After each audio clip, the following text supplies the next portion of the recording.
Hey everybody, my name is Steven and welcome back to the Storytime channel. Without wasting any time, let's get into our stories of the day. Math teacher does not want to help a student fresh off the boat. This story happened way back in 2005. I was in high school. I need to point out that I had only lived in this country, USA, for about 4 months. I came from a country that speaks a completely different language, so I only learned English by watching Cartoon Network and MTV videos. I did take a sort of refresher course with my mom and sister about a month prior to leaving my home country. On to the story. Cast: me as yours truly, math teacher as MT. I was enrolled in high school as a junior, 11th grade for non-US folks. I was given a list of requirements for school, including a graphing calculator. Now I need to mention that back home, you are not allowed to use a calculator in school at all. All calculations, including graphing, are done by hand on a piece of paper. So when I picked out a Texas Instruments calculator, I was surprised that it did not come with instructions. I was also being transferred to another school as we were moving to another part of the city. It was right at the end of the first semester, so the counselor for the new school told me that they will enroll me in the second semester.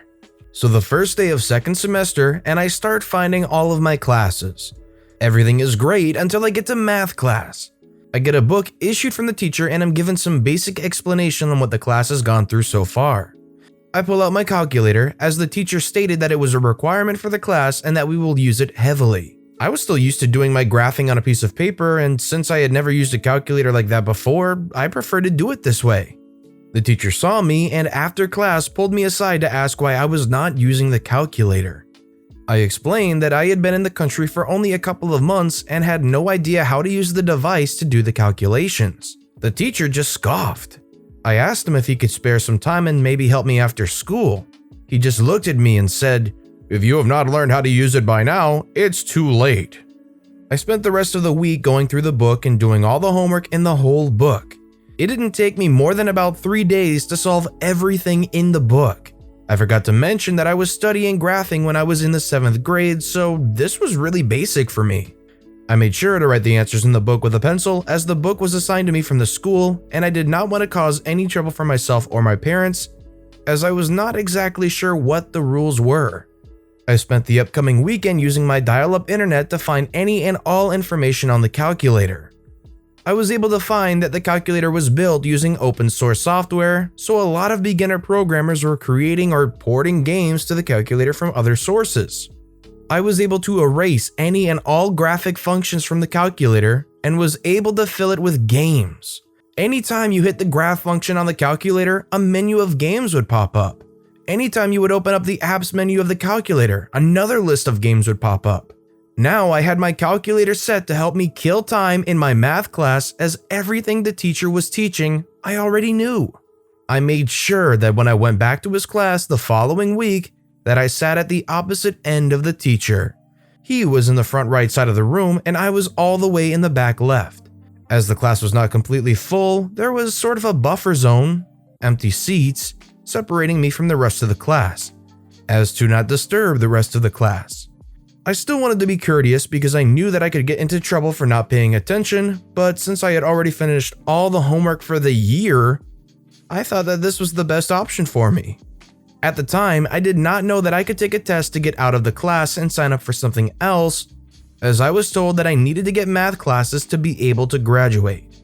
Over the next few weeks, I saw that the class was slowly moving away from the teacher and closer to me, as they had seen me play games on my calculator. I was the only one with games on it, so they were all wondering how I had done it. One day, as I am sitting in the class, I noticed that all of a sudden it gets eerily quiet.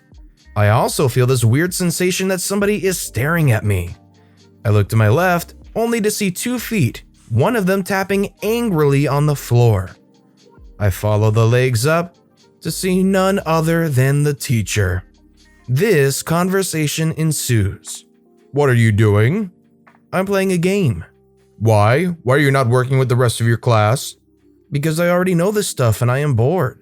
"Where is your homework?" "I already turned it in. I also already solved the rest of the book." "You probably just copied the answers from the back of the book."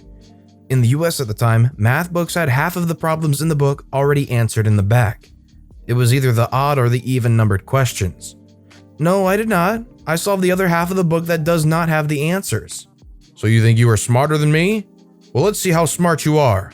I will give you some numbers and I need you to show me the graph of all possible answers to the problem.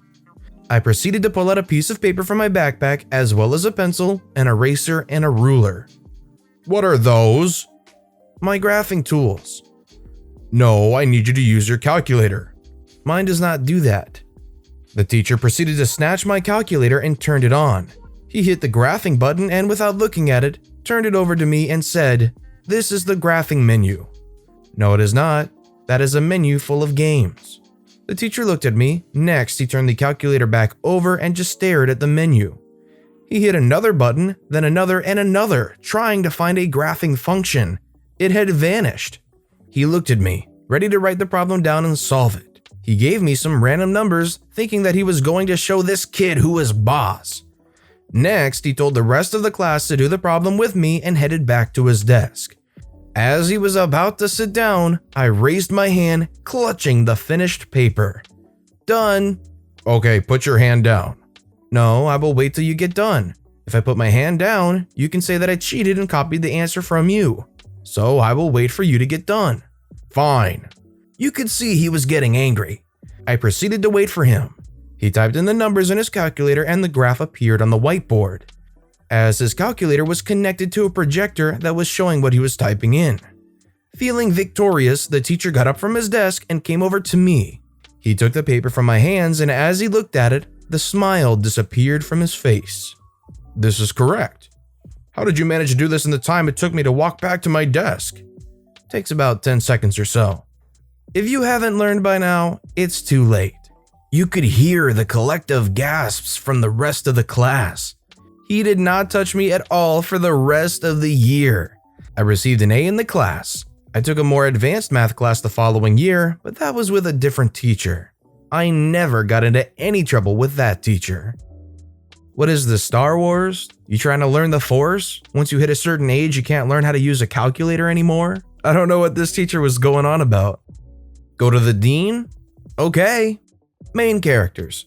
Me, Professor Nutbag. Warning, it's a novel.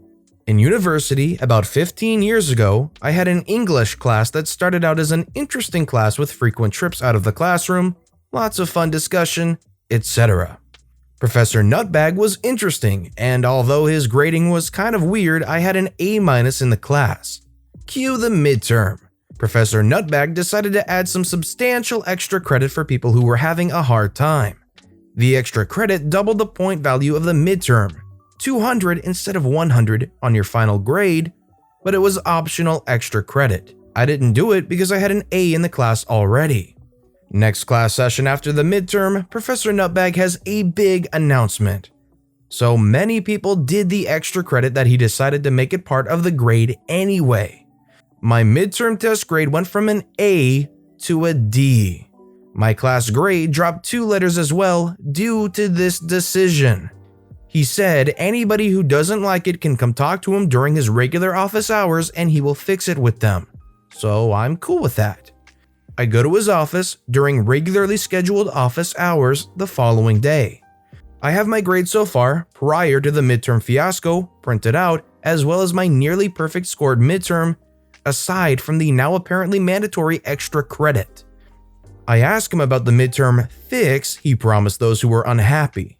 He looks at my grades, looks at the midterm, and says, "I guess you'll be doing the extra credit next time then, won't you?"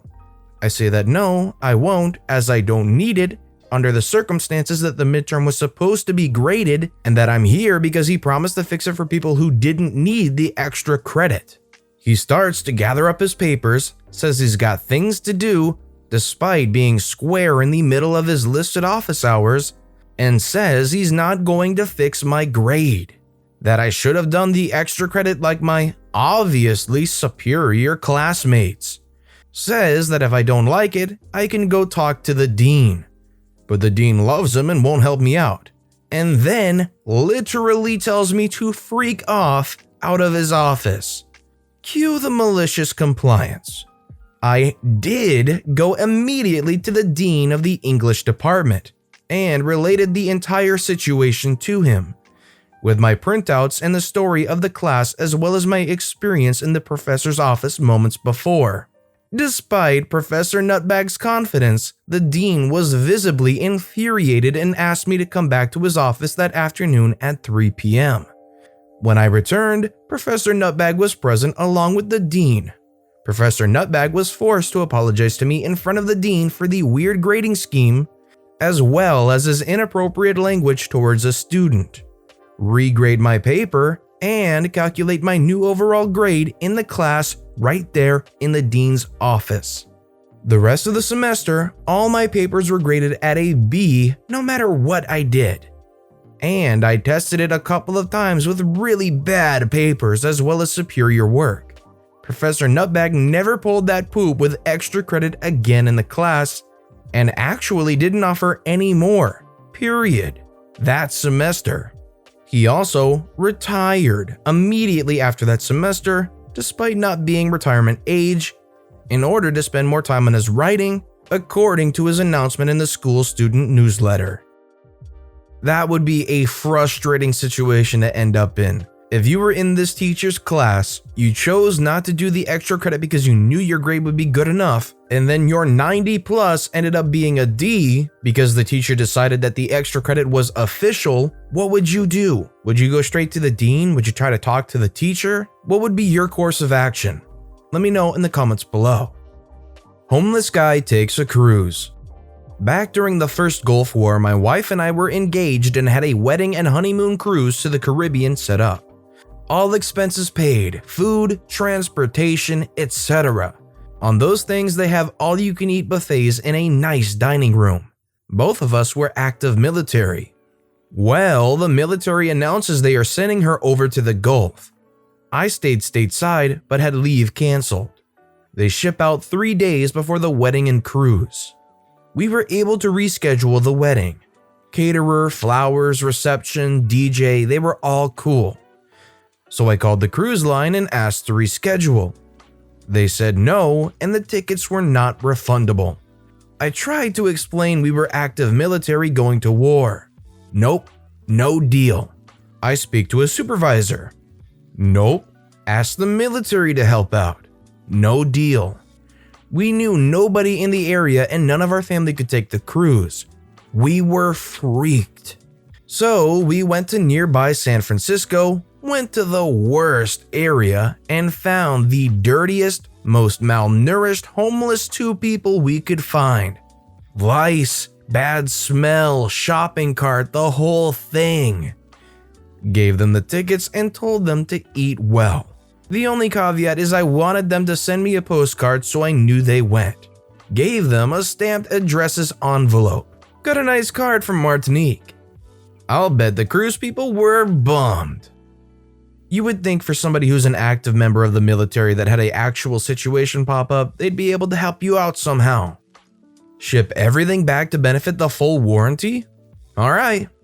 My brother's phone charger for a Galaxy S7 suddenly stopped working, so we contacted the authorized service to get a replacement for the charger, as the phone was working just fine, but per company rules, the reply was that he had to send the full retail box with all of its contents back to be able to benefit the extra warranty features, even if the problem was regarding the accessories. So he did just that.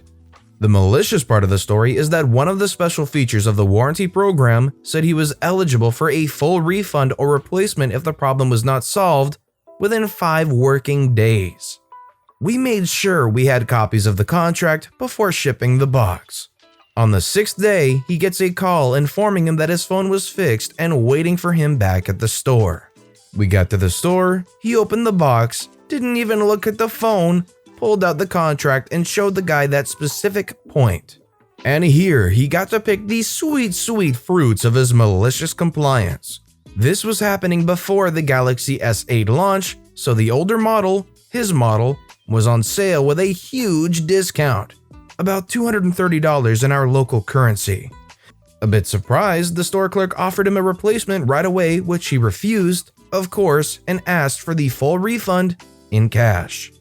The second he had the cash in hand, asked to buy a brand new S7 and pocketed the rest of the money with the two employees staring at him with defeated looks.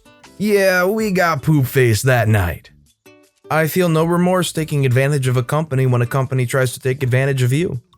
But with that said, that's all the stories we have for today, so what I want to know is which of these stories were your personal favorite and why? Let me know which one it was in the comments below. And thank you all so much for watching and listening to the Storytime channel. If you haven't yet, please consider subscribing, and don't forget to press the notification button so you'll never miss an upcoming video. Thank you all again for watching and listening to the Storytime channel.